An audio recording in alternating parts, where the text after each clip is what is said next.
lumalakas na. Hey! Magandang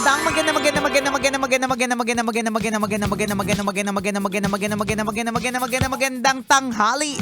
Kumikinang na ulo, Diego Bandido.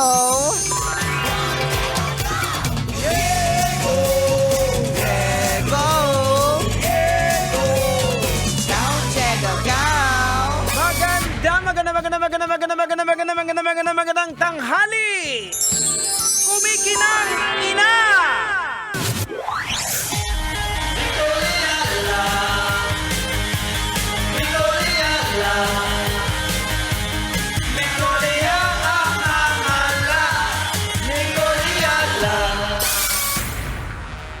Dear Nicole and Diego,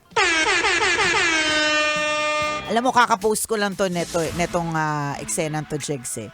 Dear Nicole and Diego, hindi ko po napigilan na pinalo ko po ng malakas ang anak ko sa grocery kanina. Ala! Papaano naman? Pilit ng pilit dun sa tsokolate na gusto niya. Wala. Bukod sa wala na nga sa budget, hindi pa healthy. Mm-hmm. Kaya feeling ko tuloy ang sama-sama ko nanay kasi pinalo ko siya at iyak siya ng iyak hanggang ngayon. Paki-shoutout naman po si Kuya Tristan para hindi na po siya umiyak. Ayan. Kuya Tristan. Ay, Kuya Tristan. Alam mo, mali talaga yung nanay mo. Hindi tayo nakatulong.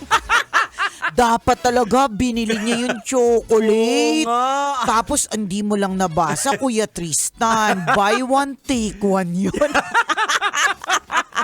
Charot lang. Kuya Tristan, huwag ka nang umiyak. Alam mo, kapag ka masyado kasing, alam mo, ito yung ginagawa ko mami. Kapag halimbawa merong mga, kunyari, mga pagkain na hindi okay kapag ka masyadong kinakain ng mga bata, meron yan usually na mga animation. Meron ako recently na, pwede ko isend sa'yo. Ipapanood mo. Ipanood mo sa kanya na kapag ka kumain ka na masyado maraming ganitong tsokolate o kaya masyado maraming french fries, ito yung mga mangyayari sa katawan mo na naiintindihan ng level ng yung bata. language nila. Correct. Kasi Oo. kung ang lengguwahe ay yung di ba minsan kapag nakikipag-usap tayo sa doktor, minsan yung doktor ine-expect nila na nagigets natin yung kanilang lengguwahe na parang, Dok, ano po yun? Kaya ako lagi kong sinasabi, Dok, magtagalog ka po or speak English please. Diba? Bilang pag-remind na magkaiba tayo ng lengguwahe. So, isesend ko sa iyo, mami, yung link bilang nag-PM ka naman na kung ano yung mga pwedeng mangyari kapag ka masyadong kumakain ng chocolate. And Kuya Tristan, isesend ko yan sa mami mo. Yan. Huwag ka nang mag-cry. Oo, kasi kung bakit ka sinasabihan ni mami, dahil love ka ni mami. Correct. Ayaw niyang mapahamak ka. Oo. Buti nga, ang palo lang sa'yo, sa amin dati, 2x2 yung pinapalo ng Kaya nanay nga ko. Naalala ko nga yung ate ko, dahil makulit siya, binato siya ng tinidor. Ayun. Hanggang ngayon po may tattoo ng tinidor sa may braso ng ate ni Diego Bandido. Alam niyo po, pasensya na po kayo kung kino-compare namin, no? Kasi syempre, ngayon mas sensitive yung mga bata, ganyan. Pero palagi ko talaga yung mga tinidor, 2x2, belt, poste na Ayun, tinali. poste. Tinali, ganyan. Mga nagpatibay din sa amin yan Kaya si Hodang, ang sabihin nyo pa ay, ang dami kasi mga hanas ng mga tao ngayon na hindi dapat, na parang nino-normalize natin ang violence. Wag po tayong ganun. Wag tayong plastic kasi wag nating sabihin mali yung mga noong mga panahon na yon. Maaari siguro pag yung hindi itinuro ng tama, I mean hindi inexplain o kaya walang dahilan na nanakit. Correct. Yan. O kaya sinaktan kasi nagdurugista yung tatay. Ayan, o kaya or lasenggo. Or lasenggo o kaya yung nanay hindi nakaisa kaya mainit ang ulo. Yung mga napapanood natin sa pelikula, correct. dumating yung tatay, lasing, naghahanap ng pagkain. Asan yung pagkain? Ayan, tas walang pagkain, tas binugbog yung mga bata. Oo, diba? yun yung tsahin na lasenggo. Yan, ganyan. Sardinas na naman. Yan, mga ganon.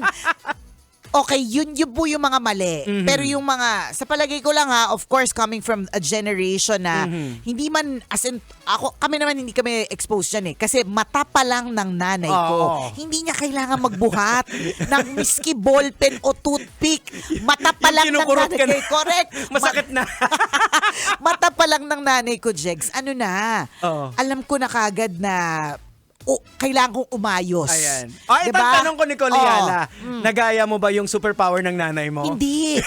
Lahat na ng Pero klase ng tinry mo. uri, lahat na ng klase ng uri ng mata, nakakindat, nakakirat, nakaduling, nanlalaki, nanlalait, nanlulumo, nagagalit. Lahat na ng klase ng mata, ginawa ko. Wala. Tinatawanan ka lang. Tinatawanan lang ako. Di ba dati, isang sutsut lang. Oo. Wag mo nang hantayin Huwag mo nang hintayin humaba. humaba yung sutsot o huwag mo nang hintayin na may kasunod yung sutsot. Oo. Susunod agad. Ngayon, pagod na lahat ng laway, tumalsik na kasusutsot mo, wala pa rin. Dati, number 1 pa lang, isa! Oo, yan. Gano'n pa lang! Oo. Ganon! Pag tumahimik na yan, tapos Nako. magugulat ka lang, naglalaro ka. Biglang uminit na yung likod mo. Pak! Yan! Mga ganyan, di ba? And meron tayong mga nababasa na mga let us break the generational mga, ano ang tawag doon? Natatawa kasi ko pag nakakabasa ko. Ang serious yun naman po. Hindi, actually, para kay Mami na hindi ka makaramdam ng parang guilty ka. Actually, biblically yan tinuturo yan, sinasabi yan sa Biblia na paluin yung mga bata. Para malaman nila yung consequence ng kasalanan. Yan. Hindi May dahil mga naglalabas ka ng sama ng loob, mainit ulo mo. Hindi dahil galit ka na ayaw mo siyang bigyan ng tsokolate, Yan, 'di ba? oo. And I guess to add up lang, ang mom guilt is real talaga. Of course, sino ba namang gustong mamalo? Hindi naman namin sinasabi na while natatawa kami sa pagtali ng poste, bigla na lang mainit yung likod mo kasi meron ng latay ng belt. While natatawa kami sa ganyan, I'm sure yung mga magulang ng hampas ng mga anak, 'di ba? O kaya in the case of Diego, yung tinidor na lumilipad, I'm sure hindi naman niya ginusto yun. Sino ba namang gustong manakit, 'di ba? Kaya lang siguro before those are the ways. And ikaw din, Mami, baka puyat ka. Yan. Baka nakita mo yung kumare mo, tas yung, alam mo yun, nag-iisip ako ng iba't ibang mga scenario, Jegs, na parang nandiyan yung kumare, nakatingin silang lahat. So ikaw parang kailangan ipakita mo na kaya yung mong authority mo. Correct, na ikaw ang alpha sa bahay at kaya mong disiplinahin yung anak mo. May mga ganun ka. Kaya siguro na-stress ka na rin. Tsaka pag public place kasi talaga, ang hirap din naman talaga. But to kahit papaano make you feel good about yourself or not to make you feel bad para hindi na masyadong kainan ng mom guilt. Hindi lang ikaw ang nakagawa niyan. Yun lang yun. Hindi ikaw yung pinakamasamang nanay at hindi ka masamang nanay at hindi lang ikaw ang umiksi ang pasensya dahil sa anak. Ako last week lang, Jegs. Alam ko hindi naman nakatutok yung yung panganay ko eh. Last week lang hindi ko na siya naturuan ng math. Kasi sabi ko na tawag bulakog yung roll ng eyeballs. Kasi ang test yata involves using a protractor. Okay. Wala siyang protractor. Nawala, hindi mahanap, hindi makita na nasa mall na kami, di sana bumili tayo. Or, di ba dapat nag-check muna bago tayo, alam mo yung basic. Ganun yung pagdating sa bahay, gagawa sa... kailangan ko ng ganito. Yan. Bakit kanina nandun tayo? Hindi ka... Diba? So ikaw mismo parang mapipikon ka na parang ang tagal nating palakad-lakad. Bumili pa tayo ng milk tea. Nasa tabi nun yung bookstore, ganyan. Tapos ngayon, i-expect mo na mag-aaral tayo using a protractor. Wala nga tayong protractor. So nakita ko nag-roll ng eyeballs. Tapos ang pinaka-winner, ang sinabi niya sa akin, shh! Ay, sabi ko sa'yo, Jegs! Nagpanting ang tenga ng Nicole Yala. Totoo. Nagpanting ang tenga ng Nicole Yala. Ganun na. Nandito. Kasi yung inis ko nandun na sukdulan. Kasi utang na loob. Ang tagal natin naglakad-lakad. Ngayon mo sasabihin kung kailan 9:30 na wala tayong protractor. 'Di ba? Ngayon mo sasabihin talaga ba? Pero sa utak ko lang yung tumatakbo. Kalmado lang ako. Parang nag-iisip ako ano kayang pwedeng paraan. Meron ba? Kasi may sinasabi niya na pwede naman sa internet. Pero dahil old school kasi ako, gusto ko pag nagturo ako, hawak ko yung protractor. doktor. Oo. 'Di ba? Hawak ko yung ruler, hawak ko. Well, Hindi actually, pwedeng pwede ka hindi. namang gumawa ng kukunin mo yung sukat ng productor, gagawa ka ng Actually, karton. iniisip yung ko na ganon. din yan. Kaya lang iniisip ko pa lang yung dami ng numbers checks. Naubos na. Yun lang. Naubos na yung oras. Hindi ako sigurado sa eksaktong sukat. Oo. So kumbaga parang nakakalma lang akong nag-iisip, parang hindi ko to pa gagalitan. Pero sinabi ko na yun na, ba't ngayon mo lang sinabi? Oho. Tapos naghihintay akong may mga kung ano-ano mga ginawa, may mga binuksan na windows, may mga hanggang sa sinabi ko talaga, kasi ka naman kasi, dapat naman talaga agad. Shh! Ginanon ako, Jegs! Di nagpanting talaga yung tenga ko. Nakalimutan ko talaga ang sarili ko. So nabatukan ko. Yung bato ko talaga, alam kong parang kung may pustiso ka, lumabas. Feeling ko medyo malakas. Ganyan. Tapos, nainis din ako sa sarili ko kasi parang hindi ako nakapag-extend ng patience. Oo, na parang sana baka naghanap na lang din kami ng ibang options. Kaya lang kasi ginanunan, shh! Ayan. Ginanunan mo ko eh. Huwag mong gaganunan yung nanay mo kasi mas matanda siya sa'yo. Kasi nung ginanon ka, Oo, parang tumigil ka na, parang hindi, ginanon tapos niya ako eh. nagpo-proseso kasi gumagawa ng paraan yung utak mo eh. Correct, gumagawa ko ng biglang- paraan. Tapos, patitigilin mo ko. Nag-iisip nga ako ng paraan. Tsaka, very patient ako earlier on eh. Parang kumbaga, nakaupo lang talaga ako. Humihinga ako ng malalim. Parang, hindi ako, sasabihin ko na mali siya pero hindi ako magagalit. Yun talaga yung nasa utak ko, hindi ako magagalit. So, isip ng mga paraan. Paano nga ba? Nag-iisip pa nga ako kung meron sa kapitbahay na baka mamaya ka-age group. Ayan. Diba? Parang ganun kasi alam ko, Posible. baka naman meron, ganyan. O kaya merong ite-text na pwedeng magpadala ka ng project. Madami na akong mga options in mind. Akong unang pinatigil.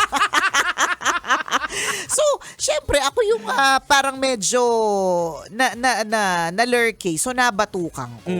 You know, and I really felt bad about it kasi hindi naman masaya. Yun nga, as we said, while kunyari kami po'y napalo nung araw, pinagalitan ng husto, napahiya, hindi naman siya masayang feeling para sa mga magulang na gawin eh.